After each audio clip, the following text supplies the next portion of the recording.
Okay.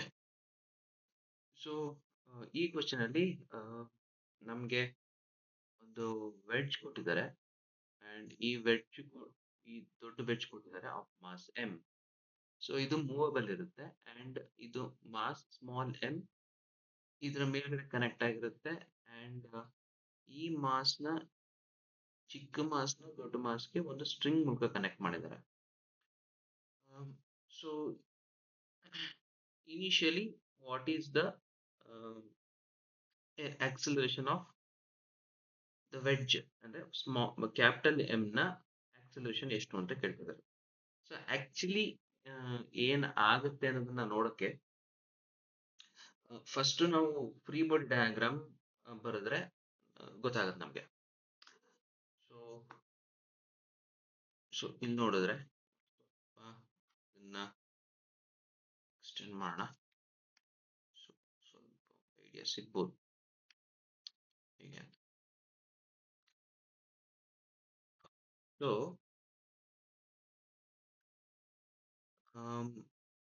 Tension ಮಾಸ್ಲೆಸ್ ಅಂತ ಹೇಳ್ತಾರೆ strings ನ.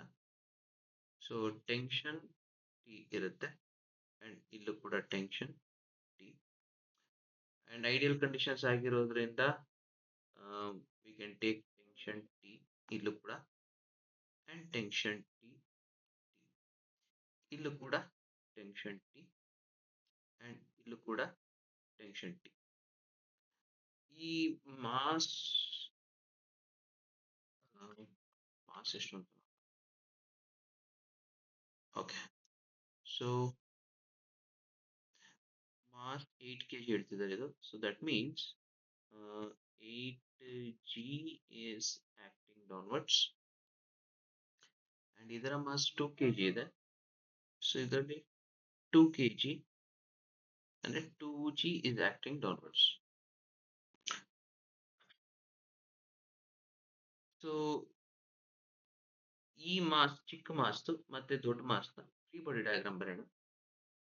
ಸೊ ಫ್ರೀ ಬಾಡಿ ಡಯಾಗ್ರಾಮ್ ಬರೀಬೇಕಾದ್ರೆ ನಾವೇ ಯಾವ ತರ ಚೂಸ್ ಮಾಡ್ತೀವಿ ಅಂತಂದ್ರೆ ಓಕೆ. ಸೊ ಮೂವ್ ಆಗ್ಬೇಕಾದ್ರೆ mass M let it move with an acceleration a.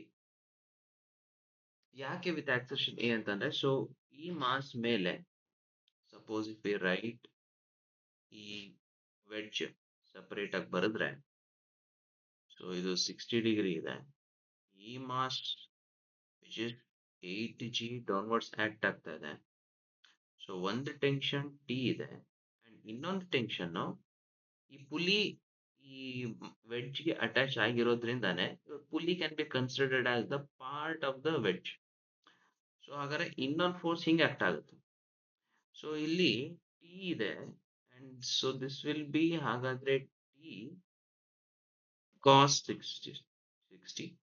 So this will be t sin 60. So t cos 60 ಇದ್ರ ಮೇಲೆ ಆಕ್ಟ್ ಆಗುತ್ತೆ and t sin 60 downward direction act ಆಗುತ್ತೆ. ಓಕೆ. ನೆಕ್ಸ್ಟ್ ಇದಕ್ಕೆ so and normal force ಈ M ಚಿಕ್ಕ M ಇಂದ ನಮಗೆ normal force ಈ ಡ್ಯಾಶ್ ಅಲ್ಲಿ ಆಕ್ಟ್ ಆಗುತ್ತೆ ಅಂಡ್ ಈ ನಾರ್ಮಲ್ ಫೋರ್ಸ್ ನ ರಿಸಾಲ್ವ್ ಮಾಡಿದ್ರೆ ಸೊ ಈ angle 30 so this will be 60. So this will be n sin 60 and this will be n cos 60. So ನೋಡಿದ್ರೆ ವರ್ಟಿಕಲ್ ಡೈರೆಕ್ಷನ್ ಇದ್ರ ಮೋಷನ್ ಇಲ್ಲ. So there is only motion in horizontal direction. ಅದರಲ್ಲಿ ಆ ಕಡೆ ಅಂತಂದ್ರೆ towards right side. ಯಾಕೆಂತಂದ್ರೆ T cos theta T is responsible for its horizontal motion towards right. So ಅದಕ್ಕೋಸ್ಕರ towards right ಇದರ ಆಕ್ಸಲರೇಷನ್ ನ ಎ ಅಂತ.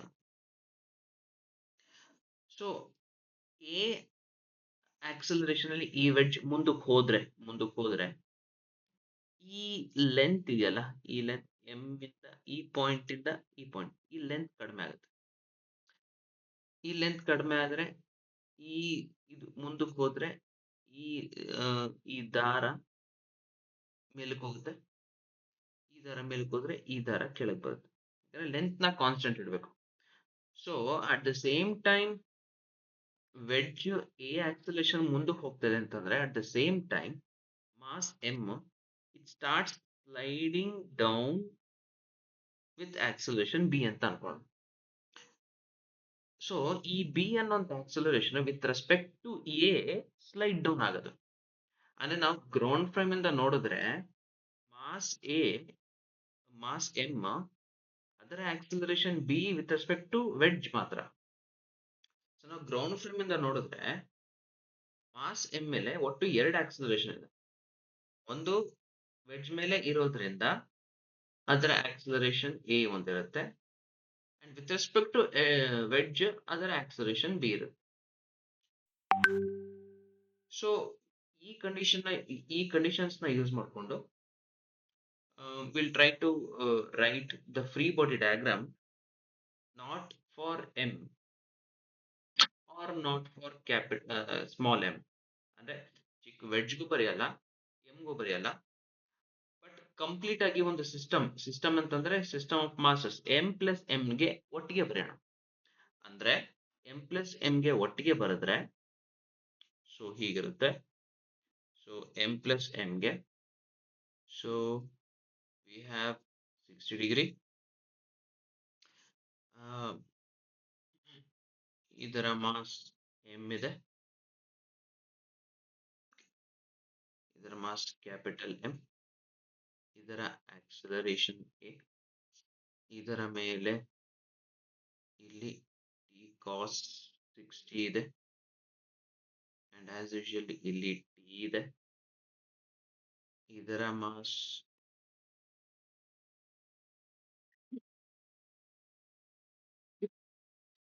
ಎಂ ಜಿ ಅಂಡ್ ಇದರ ಮಾಸ್ ಎಂ ಕ್ಯಾಪಿಟಲ್ ಅಂಡ್ ಇದರ ಆಕ್ಸಲರೇಷನ್ ಬಿ ಇದೆ. ಸೊ ಇವಾಗ this is the system which can be called m plus m system. So ಇದರ ಮೇಲೆ ನ್ಯೂಟನ್ಸ್ ಲಾ ನ ಅಪ್ಲೈ ಮಾಡೋಣ along horizontal direction. ಯಾಕೆ ಹಾರಿಜಾಂಟಲ್ ಡೈರೆಕ್ಷನ್ ಮಾಡ್ತಿದೀವಿ ಅಂತಂದ್ರೆ ನಾವು ಹಾರಿಜಾಂಟಲ್ ಡೈರೆಕ್ಷನ್ ಅಲ್ಲಿ ಬರ್ದಾಗ ಈ ನಾರ್ಮಲ್ ಫೋರ್ಸ್ ಇದೆಯಲ್ಲ, ಅಂದ್ರೆ ಗ್ರೌಂಡ್ ಈ ವೆಡ್ಜ್ ಮೇಲೆ ಕೊಟ್ಟಿರೋಂತ ನಾರ್ಮಲ್ ಫೋರ್ಸ್ ನ ಇಗ್ನೋರ್ ಮಾಡ್ಬೋದು. ಸೊ ಈಕ್ವೇಶನ್ಸ್ ಬರೆಯಕ್ಕೆ ಈಸಿ ಆಗುತ್ತೆ. So Newton's law for a system, Newton's law for system ಅಂತ ಬರೆದ್ರೆ ವಿ ಕ್ಯಾನ್ ರೈಟ್ ನಾವು ಇವಾಗ ಫಸ್ಟ್ ಹಾರಿಜಾಂಟಲ್ ಡೈರೆಕ್ಷನ್ ಬರೆಯೋಣ. ಹಾರಿಜಾಂಟಲ್ ಡೈರೆಕ್ಷನ್ ಅಲ್ಲಿ ಸ್ವಲ್ಪ ಸ್ಪೇಸ್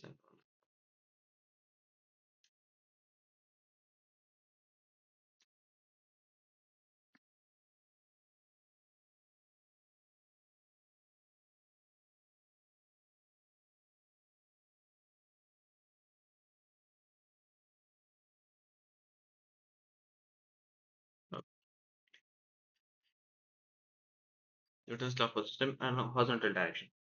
ಸೊ ಫಾರ್ ಸಿಸ್ಟಮ್ ಅಂತ ಬರೆದಾಗ ನಾವು ಇಂಟರ್ನಲ್ ಫೋರ್ಸಸ್ ನ ಬರೆಯಲ್ಲ, will write it for external force. ಇವಾಗ ಈ ಸಿಸ್ಟಮ್ಗೆ ಅಂದ್ರೆ ಎಂ ಪ್ಲಸ್ ಎಂ ಸಿಸ್ಟಮ್ಗೆ ಇಂಟರ್ನಲ್ ಫೋರ್ಸ್ ಬಂದು ಚಿಕ್ಕ ಮಾಸ್ ಮತ್ತೆ ದೊಡ್ಡ ಮಾಸ್ ಮಧ್ಯೆ ಇರುವಂತ ನಾರ್ಮಲ್ ಫೋರ್ಸ್ ಮಾತ್ರ. ಅಂಡ್ ಎಕ್ಸ್ಟರ್ನಲ್ ಫೋರ್ಸಸ್ ಯಾರ್ಯಾವುದು? External forces T cos theta. ಯಾಕಂದ್ರೆ ನಾವಿನ್ನ ಹೀಗೆ ಸಿಸ್ಟಮ್ ನ we can indicate it like this. So t cos theta, sorry, t cos 60, t mg and mp, these are external forces and normal force ಇದ್ರ ಮೇಲೆ act ಆಗ್ತದೆ. ಇದು ಕೂಡ external force, ಯಾಕಂದ್ರೆ ನಮಗೆ ಬರ್ತಿರೋದು ಸರ್ಫೇಸ್ ಇಂದ. ಯಾಕಂದ್ರೆ ನಾವು ಕನ್ಸಿಡರ್ ಮಾಡಿರೋದು ಎಂ ಪ್ಲಸ್ ಎಂ ಮಾತ್ರ. ಸೊ ಅವೆರಡರ ಮಧ್ಯೆ ಇರುವಂತ ನಾರ್ಮಲ್ ಫೋರ್ಸ್ ಮಾತ್ರ ಇಂಟರ್ನಲ್ ಫೋರ್ಸ್ ಆಗುತ್ತೆ. ಬಟ್ ಅದು ಬಿಟ್ಟು ಬೇರೆ ಫೋರ್ಸಸ್ ಏನಿದೆ ಅವೆಲ್ಲ ಎಕ್ಸ್ಟರ್ನಲ್ ಫೋರ್ಸಸ್. ಯಾಕಂದ್ರೆ ಈ ನಾರ್ಮಲ್ ಫೋರ್ಸ್ ಬಂದಿರೋದು ಗ್ರೌಂಡ್ ಇಂದ, ಸೊ ಅದರಿಂದ ಅದು ಕೂಡ ಎಕ್ಸ್ಟರ್ನಲ್ ಫೋರ್ಸ್ ಆಗುತ್ತೆ. ಸೊ ಇವಾಗ ನಮ್ಮ ಕನ್ವೀನಿಯನ್ಸ್ ಗೆ ನಾವೇನ್ ಮಾಡ್ತೀವಿ ಅಂದ್ರೆ Newton's law for system along horizontal direction apply ಮಾಡೋಣ. ಸೊ ದಟ್ ತಕ್ಕ ಮಟ್ಟಿಗೆ ಎನ್ ಇದೆಯಲ್ಲ ಗ್ರೌಂಡ್ ಇಂದ ಬರ್ತಿರೋ ನಾರ್ಮಲ್ ಫೋರ್ಸ್ ನ ಕನ್ಸಿಡರ್ ಮಾಡೋದು ಬೇಡ ಅಥವಾ ಎಲಿಮಿನೇಟ್ ಮಾಡ್ಬೋದು ಅಂತ ಅಷ್ಟೇ. Okay. So Newton's law for system along horizontal direction ಅಲ್ಲಿ ನಮಗೆ ಇವಾಗ force along external direction, external force along horizontal direction. So along horizontal direction ಇರುವಂತ ಫೋರ್ಸ್ ಯಾವುದು, ಎಕ್ಸ್ಟರ್ನಲ್ ಫೋರ್ಸ್ ಯಾವುದು, T cos 60 and t. So we can write t plus t cos 60. Now we'll write it as t by 2. Where any other external forces ಇದೆಯಾ, ಇಲ್ಲ, is equals to along horizontal ಮಾತ್ರ ಬರುತ್ತದೆ, is equals to mass of wedge into acceleration of the wedge in horizontal direction ಇರೋದು ಏನೇ, yes correct, plus small m into ಇಲ್ಲಿ b ಇದೆಲ್ಲ, so b ಗೆ ಒಂದು acceleration along the incline plane ಇದೆ with respect to wedge, ಇನ್ನೊಂದು acceleration a ಇದೆ. So ನಾವಿವಾಗ ಇದರ ಆಕ್ಸಲರೇಷನ್ ಬರೀಬೇಕು ಅಂತಂದ್ರೆ ಟುವರ್ಡ್ಸ್ ರೈಟ್ ಸೈಡ್, ಯಾಕಂದ್ರೆ net force towards right side ಇರೋದ್ರಿಂದ m we can write b ಇದೆ. ಸೊ ಅಲಾಂಗ್ ಹಾರಿಜಾಂಟಲ್ ಡೈರೆಕ್ಷನ್ ಬೇಕು ನಮಗೆ. ಸೊ ಇದು 60 ಆದ್ರೆ ಈ ಆಂಗಲ್ ಕೂಡ 60. ಸೊ ಈ ಆಂಗಲ್, ಈ acceleration will be b cos 60. So this will be b sin 60 downward direction. So ನಮಗೆ ಬರೀ ಹಾರಿಜಾಂಟಲ್ ಡೈರೆಕ್ಷನ್ ಬೇಕಾಗಿರೋದ್ರಿಂದ m ಇಂಟು p ನ acceleration along horizontal direction with respect to ground ನಮಗೆ a ಮೈನಸ್ b cos 60 ಅಂತಂದ್ರೆ b by 2. So we got one equation. Next, ಈಗ ನಾವು ಇನ್ನೊಂದು equation ತಗೋಣ, ಯಾಕಂದ್ರೆ ultimately we need the values of A, B and T. So ಇನ್ನ ಎರಡು equation ಬೇಕು ನಮ್ಗೆ. ಸೊ ಟ್ರೈ ಮಾಡೋಣ ಇವಾಗ. Next,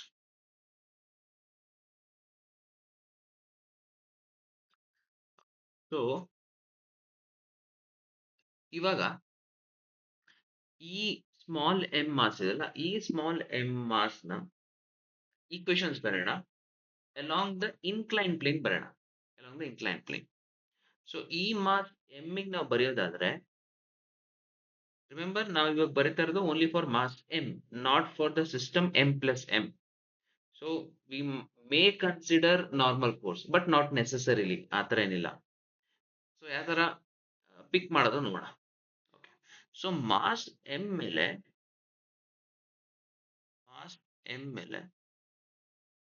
there is a tension force acting.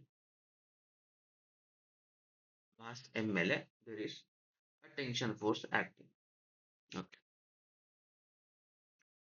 And ನಾವು ಇಂಟರ್ನಲ್ ಫೋರ್ಸ್ ಅಂತ ಕನ್ಸಿಡರ್ ಮಾಡ್ಬೇಕಾದ್ರೆ ಇದನ್ನ m ಪ್ಲಸ್ ಎಂ ಅಲ್ಲಿ ನೋಡಿ ಇ ಟಿ ಮತ್ತೆ ಇ ಟಿ ಕ್ಯಾನ್ಸಲ್ ಆಗಿತ್ತು. ಓಕೆ. ಸೊ ಇವಾಗ ನಾವು ಕನ್ಸಿಡರ್ ಮಾಡ್ತಿರೋದು, ಸೊ ಅದು ಮಿಸ್ ಮಾಡಿದ್ವಿ ಆವಾಗಲೇ. ಸೊ ಇಂಟರ್ನಲ್ ಫೋರ್ಸ್ ಅಂತಂದ್ರೆ ಬಿಟ್ವೀನ್ ದ ಟೂ ಮಾಸಸ್ ಅಂತ ನೋಡಿದಾಗ ನಾರ್ಮಲ್ ಫೋರ್ಸ್ ಒಂದೇ ಅಲ್ಲ, ಈ ಟೆನ್ಷನ್ ಕೂಡ ಇಂಟರ್ನಲ್ ಫೋರ್ಸ್ ಆಗಿತ್ತು. Okay. So that is one point. Next, ಇವಾಗ ಬರೀ ಎಂ ಗೆ ಮಾತ್ರ ಬರೆದ್ರೆ m is coming, it is traveling along the inclined plane with acceleration b. So along the inclined plane ಅದರ ನೆಟ್ ಆಕ್ಸಲರೇಷನ್, ಯಾಕಂದ್ರೆ ಮುಂದಕ್ಕೆ ಹೋದ್ರೆ ಕೆಳಗಡೆ ಬರುತ್ತೆ ಇದು, ಅಂಡ್ ಇದು ಆಕ್ಸಲರೇಷನ್ a ಇತ್ತು ಅಂತಂದ್ರೆ, ಸೊ ಡಯಾಗ್ರಾಮ್ ಬರೆದ್ರೆ ಕ್ಲಿಯರ್ ಆಗಿ ಗೊತ್ತಾಗ್ಬೋದೇನೋ. ಸೊ ಎಂ ಜಿ ಹೀಗಿತ್ತು ಅಂತಂದ್ರೆ this will be m g sine 60. This will be mg cos 60. Tension ಹಿಂಗೆ ಆಕ್ಟ್ ಆಗ್ತದೆ. ಸೊ ಇದರ ಒಂದು ಆಕ್ಸಲರೇಷನ್ ಬಿ ಒಂದು ಹೀಗಿದೆ with respect to incline plane, and ಇನ್ನೊಂದು ಆಕ್ಸಲರೇಷನ್ ಎ ಹೀಗಿದೆ. ಸೊ ಇದರ net acceleration along the incline plane ಬರಬೇಕು ಅಂತಂದ್ರೆ ಈ ಆಂಗಲ್ 60 ಅಂತ ಗೊತ್ತು ನಮಗೆ. ಸೊ ಈ acceleration it will be a cos 60 and this will be a sin 60. So ಇವಾಗ ಇದು ಕೆಳಗಡೆ ಹೋಗ್ತಾ ಇದೆ. ಸೊ ವಿ ವಿಲ್ ರೈಟ್ ಇದಕ್ಕೆ ನ್ಯೂಟನ್ಸ್ ಲಾ ಬರೀ ಎಂ ಗೆ ಮಾತ್ರ, ಎಂ ಗೆ ಬರೆದಾದ್ರೆ we write it as mg sin 60 ಅಂತಂದ್ರೆ √3/2 and minus tension T is equals to ಇದರ mass m and ಇದರ acceleration along the inclined plane is b minus a cos 60. A cos 60 ಅಂದ್ರೆ a by 2. This is equation 2.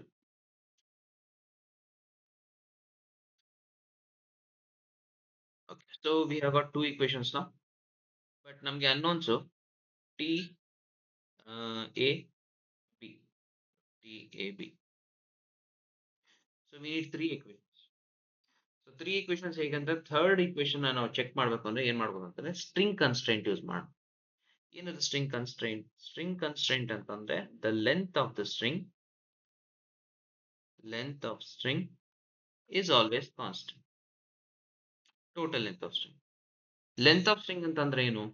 Length of string ಅಂತಂದ್ರೆ ನೋಡಿ, length of string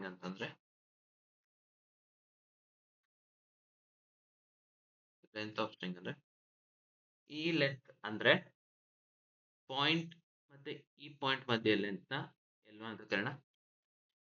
ಈ point ಮತ್ತೆ ಈ point ಮಧ್ಯೆ ಇರೋ ಲೆಂತ್ ನ L2 ಅಂತ ಕರೆಯೋಣ. ಈ ಪಾಯಿಂಟ್ ಮತ್ತೆ ಈ ಪಾಯಿಂಟ್ ಮಧ್ಯೆ ಇರೋ ಲೆಂತ್ ನ we'll call it as L3. So ಅದರ ಪ್ರಕಾರ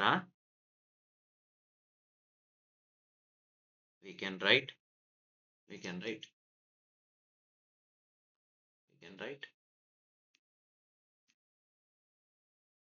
length constraint. So sorry, string constraint is equals to ಏನು ಹೇಳುತ್ತೆ ಅಂದ್ರೆ L1 plus L2 plus L3 must always be constant. So ಇದನ್ನ ಡಿಫ್ರೆನ್ಶಿಯೇಟ್ ಮಾಡೋಣ with respect to time. So ಹಾಗಾದ್ರೆ ಇದು L1 2 times ಮಾಡೋಣ. L1 double dash plus L2 double dash plus L3 double dash. This must be equal to 0. Differentiation of constant is 0. L1 double dash ಅಂತಂದ್ರೆ ಏನು ಅಂದ್ರೆ ಈ length L1 ನ ಆಕ್ಸಲರೇಷನ್ಸ್ ಈ points ಅಲ್ಲಿ. ಫಾರ್ ಎಕ್ಸಾಂಪಲ್ ಲೆಂತ್ 1 ನೋಡಿದ್ರೆ ಈ ಪಾಯಿಂಟ್ ನೋಡಿ, ಈ ಪಾಯಿಂಟ್ ಕನೆಕ್ಟ್ ಆಗಿರೋದು ವೆಡ್ಜ್ಗೆ ಅಂಡ್ ಇದರ ಆಕ್ಸಲರೇಷನ್ a ಅಂತಂದ್ರೆ ಪಾಯಿಂಟ್ P ಇದೆಯಲ್ಲ, ಈ ಪಾಯಿಂಟ್ ಕನೆಕ್ಟ್ ಆಗಿರೋದು ಫಿಕ್ಸ್ ಸರ್ಫೇಸ್. ಸೊ ಇದರ ಆಕ್ಸಲರೇಷನ್ 0. ಸೊ ಏನ್ ಮಾಡಕ್ ಟ್ರೈ ಮಾಡುತ್ತೆ ಈ ಆಕ್ಸಲರೇಷನ್ ಲೆಂತ್ ನ ಕಡಿಮೆ ಮಾಡಕ್ ಟ್ರೈ ಮಾಡುತ್ತೆ. So that means we can write length ಕಡಿಮೆ ಆಗ್ತಿರೋದ್ರಿಂದ we'll write minus a.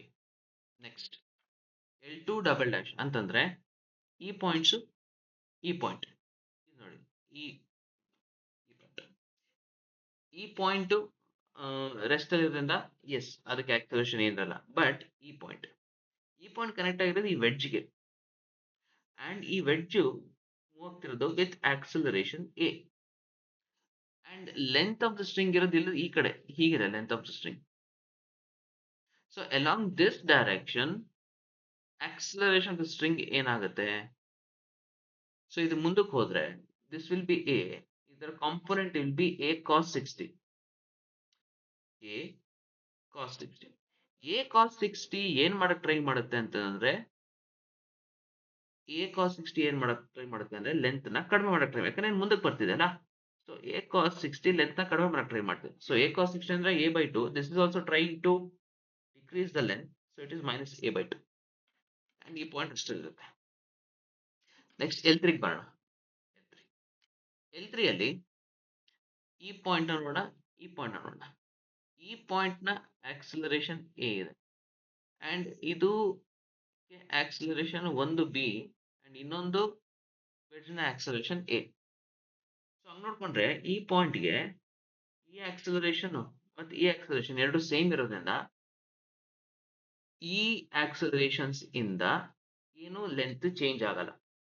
So ಅಲ್ಲಿಗೆ ಮಾಸ್ ಎಂ ನ ಲೆಂತ್ ಚೇಂಜ್ ಆಗುತ್ತೆ ಬರೀ ಬಿ ಇಂದ.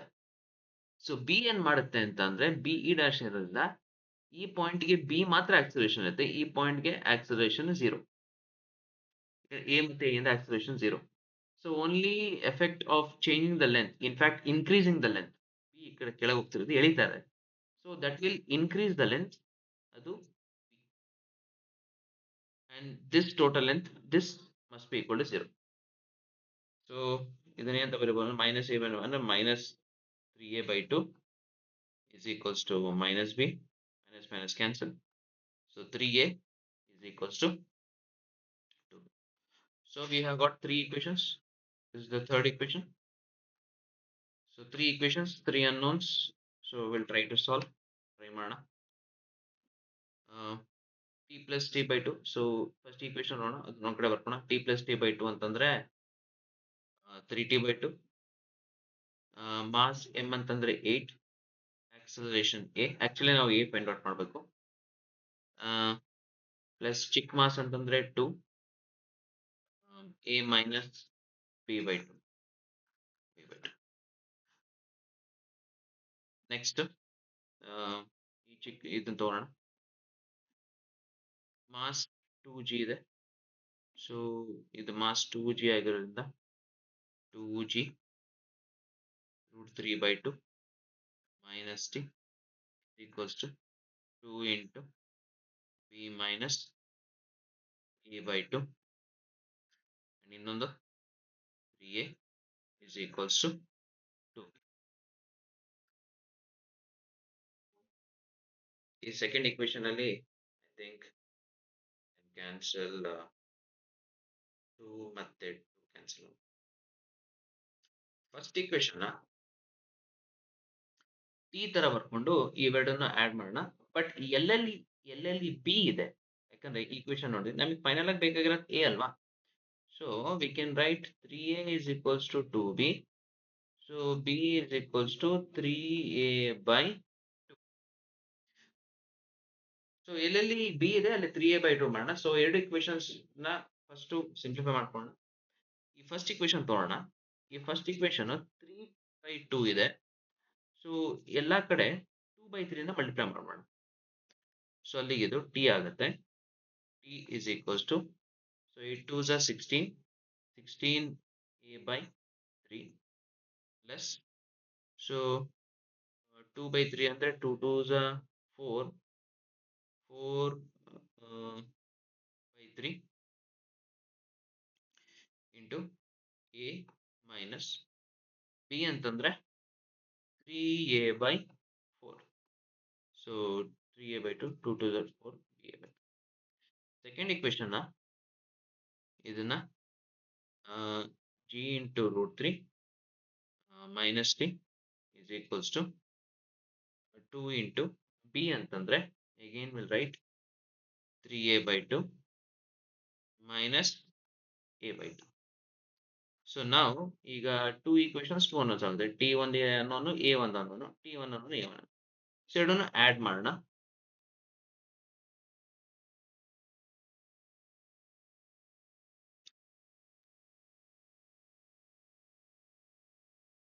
So plus t minus t cancel ಆಗುತ್ತೆ. So g into root 3 is equals to,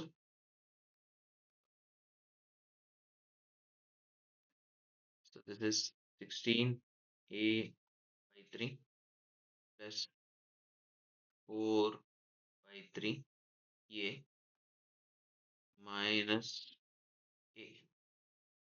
4 by 3a minus 3a by 4, 3 3 cancel ಆಗುತ್ತೆ, minus a ಆಗುತ್ತೆ. ಅದು ಇದನ್ನ ಆಡ್ ಮಾಡೋಣ.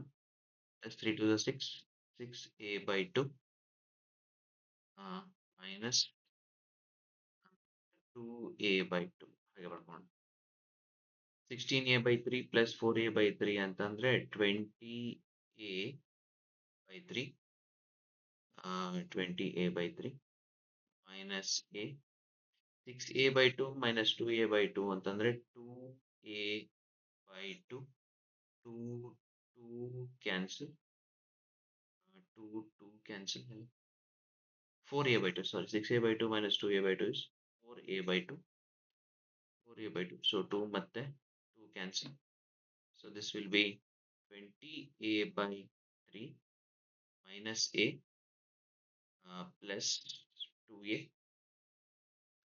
So 20a by 3 plus a. This will be g into root 3. So ಇಲ್ಲಿ a common ತಗೋಣ. So g into root 3 is equals to a common ತಗೊಂಡ್ರೆ 20 by 3 plus 1 g into root 3 is equals to a into 3 ones are 3. 20 ones are 20, 3 ones are 3, it is 23. So ಅಲ್ಲಿಗೆ ನಮಗೆ acceleration 3g root 3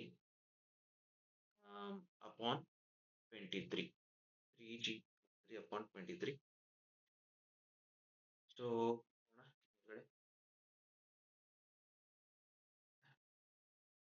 3g mostly they have taken g as 10. What's your answer? ಕೊಟ್ಟಿದ್ದಾರೆ? They are not given g as 10 ಅಂತ ತಗೊಳ್ಳಿ ಅಂತ. But anyways, option 6 ಗೋಸ್ಕರ ತಗೊಳ್ಳೋಣ. 3g value is 10 is 30 root 3 upon 23 meters per second square. Acceleration 30 root 3 meters upon 23 meters per second square.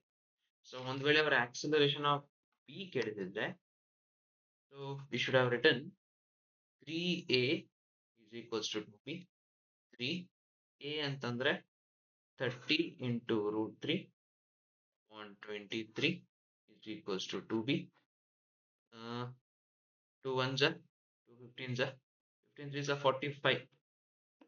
15 into root 3 upon 23 is equals to b, and EB with respect to wedge ಆಗಿರೋದು, with respect to the wedge. So ನಾವು mass ಬರಿಬೇಕಾದ್ರೆ ಹಿಂಗ್ ಬರ್ತಿದ್ವಿ. This was B and this was A. So E angle 60. So this will be B cos 60. This will be B sin 60.